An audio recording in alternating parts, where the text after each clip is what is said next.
Cultism is one of the social ills that has bedeviled the country for quite some time.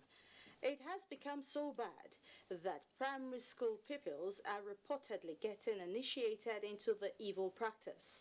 Cultism has brought nothing but pain and anguish to the affected individuals. Across the country, it is not unusual to hear news of deadly cult wars that leaves in its trails wanton destruction of property and sometimes lives. Being the nation's commercial nerve center, Lagos has had its own fair share of shameless cult battles. In some places, such as Ikorodu, Shomolu, Bariga, Mushin, and Ojota, among others, their activities have become a source of worry to citizens. In an effort to frontally tackle the menace in the state, Governor Babajide Sanwo-Olu recently signed the Bill for the Prohibition of Unlawful Societies and Cultism of 2021 into law, approving a 21-year jail term for convicted cultists in the state.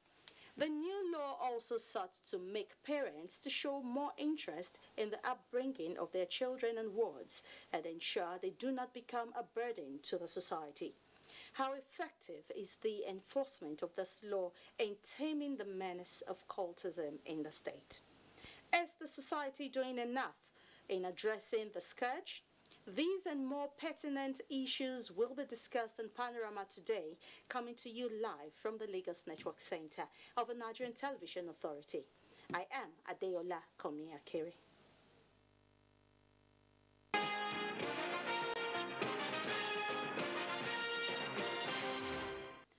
The United Nations Educational, Scientific and Cultural Organization, UNESCO, has extended a formal invitation to President Muhammadu Buhari to the 75th anniversary of its founding, scheduled for November in Paris, France. Director General of the organization, Audrey Azoulay,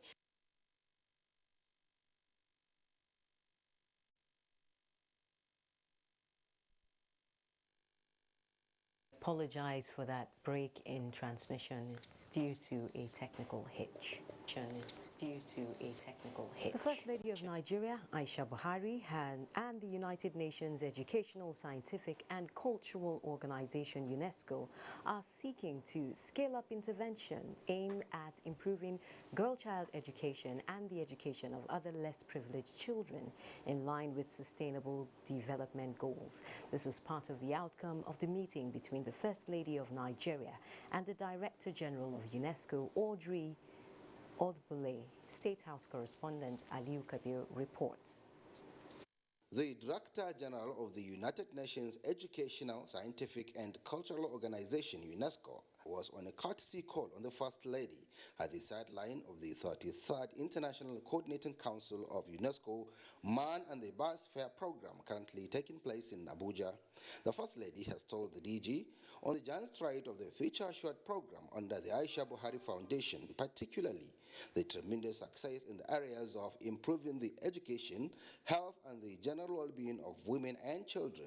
Mrs. Buhari added that our focus is to accelerate an effort towards equipping Nigerian women, youth and children with quality education for a better future as one of the cardinal objectives of the Aisha Buhari Foundation. I am glad to inform you that education is one of my foundation's areas of focus. Promoting girl-child education and educating less privileged children are major parts of my foundation's activities. I am pleased to inform you that I've just built a school in Maiduguri, Borno State, to cater for the needs of the teeming population of orphans and other victims of insurgency in the state. The aim is to provide such children with opportunity to have access to quality education that will transform and prepare them for productive life. The Director General has commended the First Lady for the support she has been given to the less privileged and urged her to sustain the tempo and ensure everybody is getting involved in the protection of nature and sustainable economy. Your commitment to health issue, to children, to education, to women's and children's rights. And one of the challenges that touches upon all these issues is the question of biodiversity. and the loss of biodiversity and the consequences it has on the most vulnerable. Highlight of the event was the presentation of a handmade traditional attires showcasing the occupation and the rich cultural heritage of the country. From the State House, Aliu Kabir, NTA News. That was a meeting between the First Lady and UNESCO DG Audrey Azoulay, and we'll rejoin Lagos for the rest on Panorama.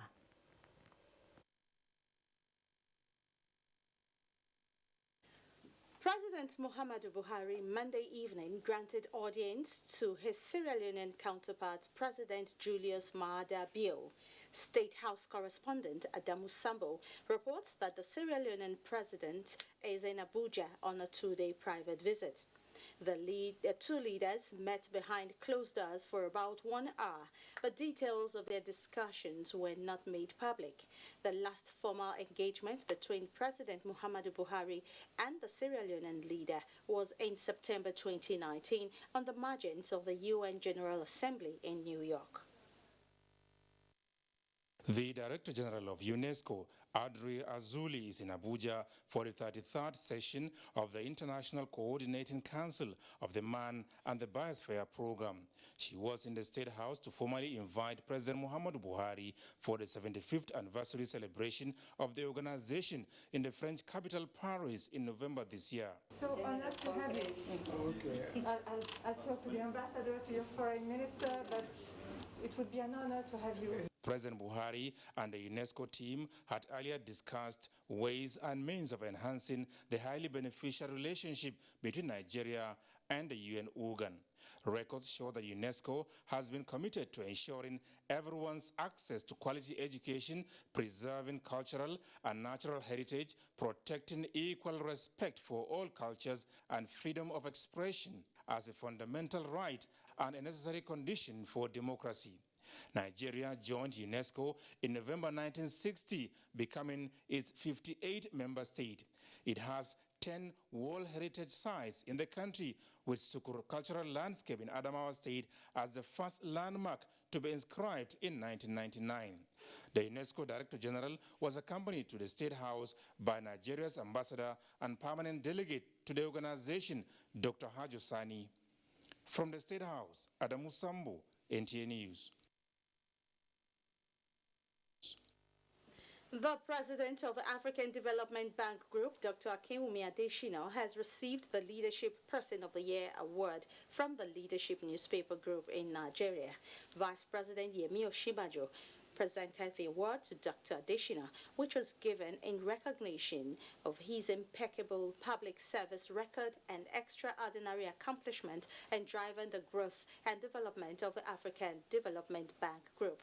Meanwhile, the senior Vice President of Leadership Group Limited, Azubuike Ishekwene, made it known that in the past 5 years, during which Adesina has presided over the African Development Bank, conscious efforts have been made to rededicate the bank to its core philosophy of building today a better Africa tomorrow. And under the Light Up Africa project, the African Development Bank has a 10-year plan to drastically reduce the number of Africans who lack access to electricity. This is in addition to the fact that currently 645 million people lack access to electricity in Africa, and so far the bank has ensured 18 million people have been provided with electricity in Morocco, Ivory Coast, Ethiopia, Egypt, and other parts of the continent. Dr. Adesina was represented at the award ceremony by the Director General of the Bank Group's Nigeria Country Department, Lamin Barrow. Information and Culture Minister Lai Mohammed has re-echoed Nigeria's strength as a force to be reckoned with in an exclusive interview. He said Nigeria's strength on the African continent paved way for other African ministers attending the 64th UNWTO CAF meeting in Cape Verde to rally behind Nigeria's submissions as he further showcased other government programs and policies which sister African countries can benefit from. Anthony Forsen reports. It is a tradition that at fora such as this, an agenda for deliberation is often set. But with hindsight, Lai Mohammed played up three issues: the liberalization of COVID-19 vaccine, airline connectivity within Africa, and travel advisory by developed countries. The African ministers spoke with one voice to ask that there should be more equitable distribution of vaccines if we are going to revive the industry post-COVID. Of course, the issue of connectivity that I explained to you was also discussed, and it was resolved that it's a matter that African ministers should take up seriously, because as you can see, it will take us 3 days to get home, and this applies to virtually every African minister. As a matter of fact, it's easier to go through Madrid or through Lisbon from Cape Verde than to go through Dakar or go through Lomé. And of course, the issue of travel advisories was also discussed extensively.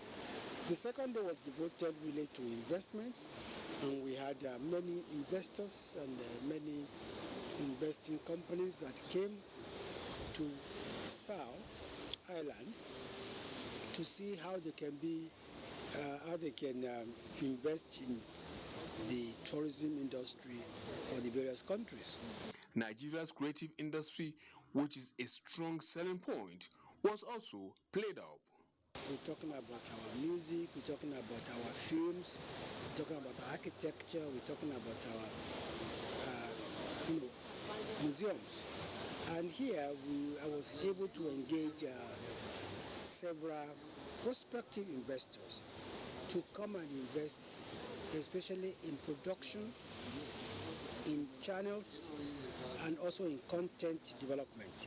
The ongoing digitization of the broadcast space in Nigeria, which is the pivot upon which the creative industry thrives, was put on the table for prospective investors. With the DSO, we are confident not only of raising advert revenue from $300 million in 1 year to over $1 billion, but also we can create about 1 million jobs in the next 3 years, with the completion of the DSO. So we marketed DSO really in the area of content development.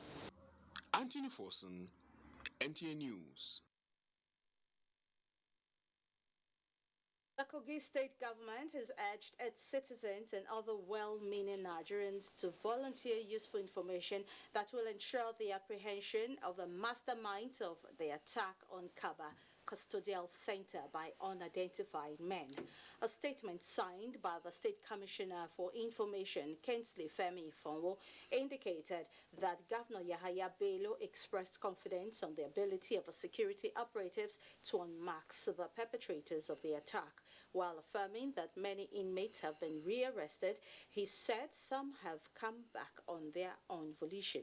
He urged traditional rulers and local hunters to work in synergy with security agencies to ensure normalcy. The governor assured the people of Kogi State and Kaba in particular of their safety and protection.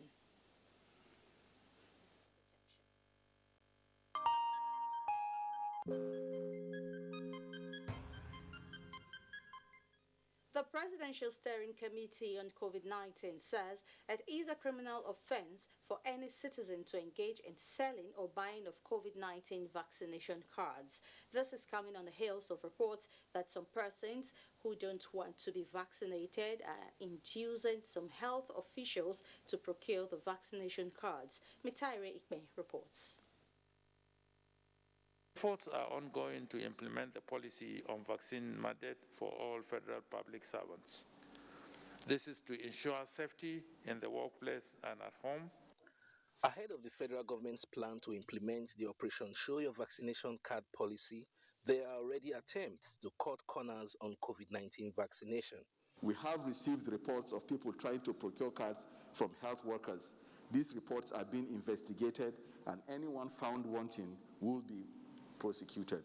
Any state found to be condoning these acts of corruption will no longer be allocated vaccines that are provided free of charge.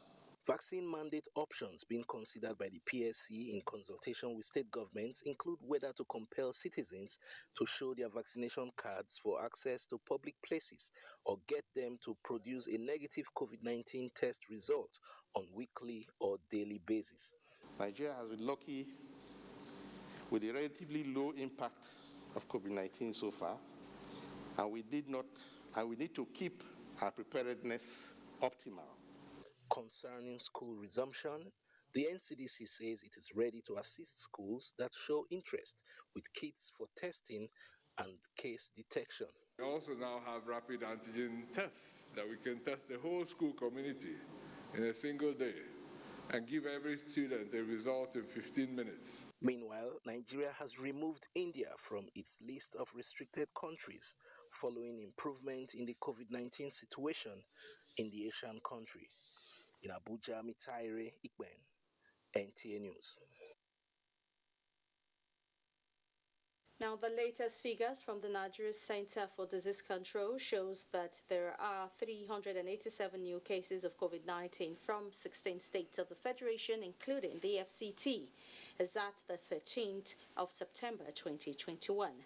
Lagos recorded the highest with 114 cases, Rivers 91, FCT 32, Edo 31, Delta 28, Kwara 20, Bayelsa 18, Akwa Ibom 15, Oyo 10, Osun 8, Gombe and Plateau have 5 cases each, Ekiti 4, Ogun 3, Kano 2, while Kaduna has 1 case. There are now 199,538 confirmed cases of COVID-19 in Nigeria, with 188,427 treated and discharged. And sadly, 2,619 deaths have been recorded across the country. Panorama on the network service of the NTA. Let's take a short break. More stories when we return. Coronavirus is real. Steps to avoid this pandemic. Wash your hands regularly or sanitize your hands. Keep social and physical distancing. Avoid crowded places. Stay at home unless absolutely necessary. Don't touch your eyes, nose or mouth if your hands are not clean. Avoid the spread of coronavirus. Coronavirus is real.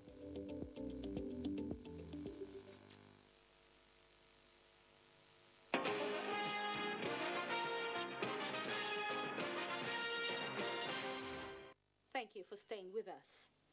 To a Lagosian, Lagos is a land of great opportunities. Little wonder it experiences great influx of people daily. However, the city in recent times has been bedeviled by a series of cult activities, thereby putting its residents in perpetual fear.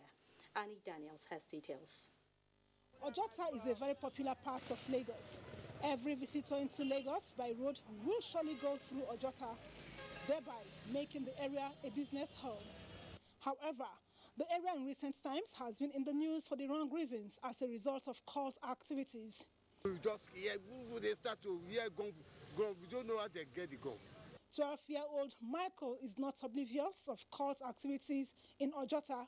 He and others like him reel out their fears. 18 to 20 years old, they're killing themselves, they're just wasting their life. And some of them, after killing themselves, their mother will start crying. Once the night is falling like this, anything can happen. And once it happens, everybody will be on the run. They will use the opportunity to steal some people's properties. Ojota residents now have their ears to the ground, knowing the boys can strike at any moment. As you are talking to me now, you'll be checking your back. You'll be looking at, is somebody coming? Like Ojota, Iwaya, Makoko and other parts of Lagos are not left out. Cultists are on rampage.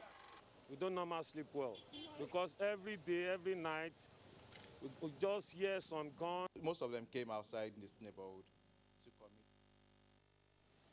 Now joining me live in the studio is Mr. Tony Ofoyeton, a security expert. Please to throw more light on cultism Thank you for joining us in Panorama. Thank you very much for having me. Okay, now we know that cultism in all its ramification has been described as deadly. Now, what do you think will lead a primary school pupil to join a cult group? Well, I think I will start from the home front. Many a times we parents shift our responsibilities to the school and teachers and the society. So you see that when the center is broken at home, definitely you will discover that there will be a lot of disconnection and a lot of wire that ought to connect the child to a lot of positive things in the society would have been disconnected from that child. Without prejudice to those that are polygamous, if we look at the issue of polygamy, you look at the issue of broken homes, these are some of the factors. We have parents that are not very, they are relatively careless concerning the upbringing of their children. Poverty is also one of such, though not an excuse, because we know very well that there are some of us that came from very low background and are not cultists. So if you look at it from that very base, you will see that the main problem starts from the home front. Now, before we now go to the larger society, at the larger level, we discover that our value system is not defective. We place more value and prime on wealth, material things. When we were growing up, the virtue was basically on integrity, on maintaining a good name for yourself and for your family. There's a family name, and that family name, once you rubbish it, it's your right from that family, you'll be dealt with. You become an outcast. So everybody wants to protect that family name. And that was how we grew up. Unfortunately, at a time when we began to idolize money and material wealth, when it came to a situation where you now push your children out and say, whatever it takes to make wealth, go and get it. Okay. Now, we know all of this now. Is society doing enough to curb this menace? What do you think will be the solution to put a stop to this?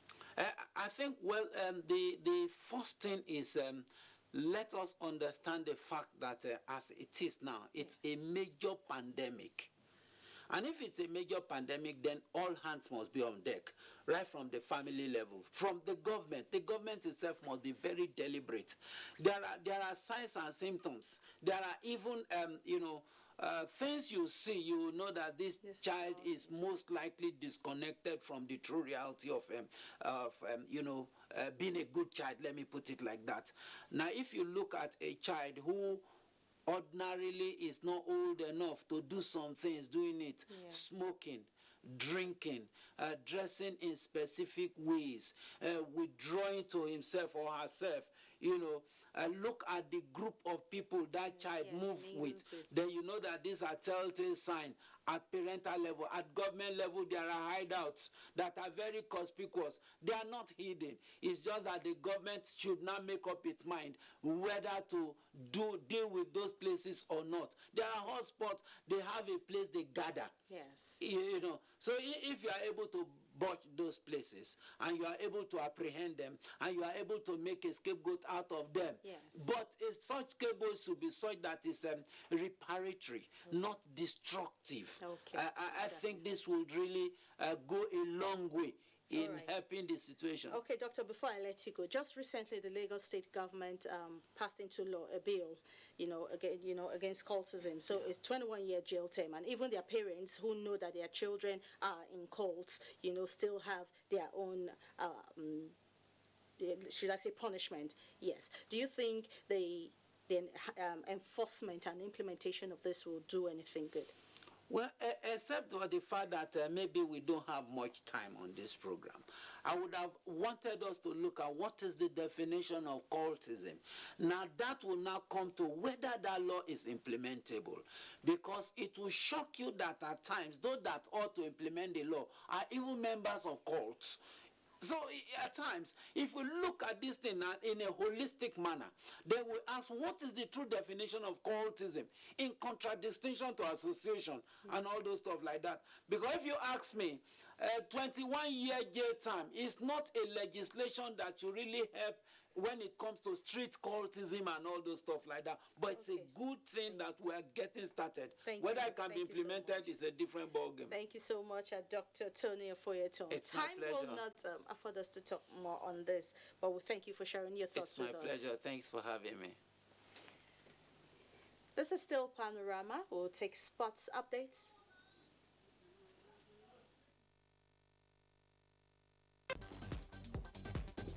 Participating teams, including the host, the Super Falcons of Nigeria, are putting finishing touches to their preparations ahead of the maiden Aisha Buhari Cup, which will kick off Wednesday shortly after the opening ceremony.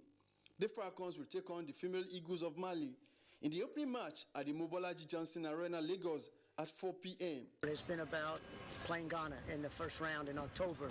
And so, the results are important.